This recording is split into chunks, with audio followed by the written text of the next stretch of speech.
এই আমটার নাম হচ্ছে হাড়িভাঙা আম। তো এই হাড়িভাঙা আমের অসাধারণ যে স্মেল আছে, অসাধারণ একটি স্মেল, খুবই মিষ্টি ঘ্রাণ। তা আসুন আপনাদেরকে আমি খোসা ছাড়িয়ে দেখাই।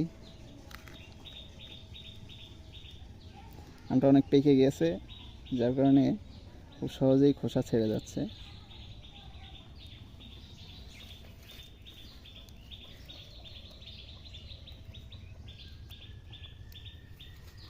খোসা খুবই নরম এবং পাতলা, মনে হচ্ছে খোসা সহ খেয়ে নিই। খুবই মিষ্টি আম। বিসমিল্লাহ।